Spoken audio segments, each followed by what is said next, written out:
মহরম মাসের ফজিলত মর্যাদা। জনাবে মোহাম্মদ রাসূলুল্লাহ সাল্লাল্লাহু আলাইহি ওয়াসাল্লাম ইরশাদ করেন, যেই ব্যক্তি এই মাসে এতিমের মাথায় হাত মুছিয়া সোহাগ মহব্বত ভালোবাসবে, যেই ব্যক্তি এই মাসে ক্ষুধার্তকে অন্ন দান করবে, যেই ব্যক্তি এই মাসে তৃষ্ণার্তকে পানি পান করাবে, তো আল্লাহ পাক তাদের জন্য পুরস্কারের ব্যবস্থা করেছেন। কি পুরস্কার? আল্লাহ পাক তাকে বেহেশতের আহার করাইবেন, মাছের কলিজা দিয়ে তাকে আপ্যায়নের ব্যবস্থা করবেন, মাছের পেটের নরম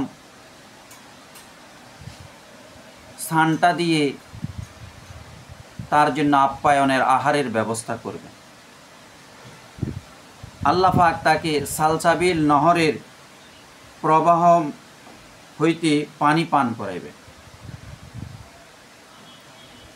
আর প্রতিটি পশমের বিনিময়ে সওয়াব দান করবেন।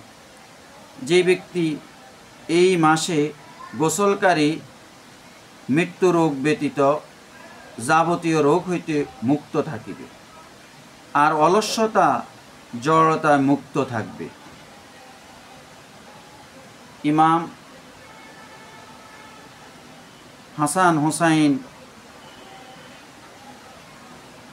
রাদিয়াল্লাহু তাআলা আনহু আল্লাহ প্রেমিক ছিলেন, রসুল প্রেমিক ছিলেন, কোরআন প্রেমিক ছিলেন, হাদিস প্রেমিক ছিলেন, দিন ইসলাম প্রেমিক ছিলেন, ইসলাম প্রেমিক ছিলেন।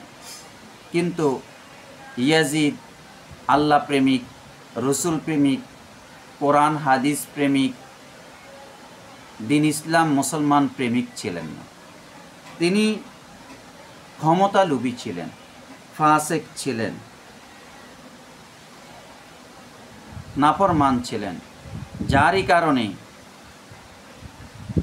ইয়াজিদের নির্দেশে হযরত হুসাইন রাদিয়াল্লাহু তাআলা আনহু সহ ৭১ জনকে শহীদ করে দিয়েছেন কারবালার ময়দানে। ইন্না লিল্লাহি ওয়া ইন্না ইলাইহি রাজিউন। রসুলের ছোট নাতি হযরত হুসাইন রাদিয়াল্লাহু তাআলা আনহু, রসুল হুসাইনকে অনেক ভালোবাসতেন।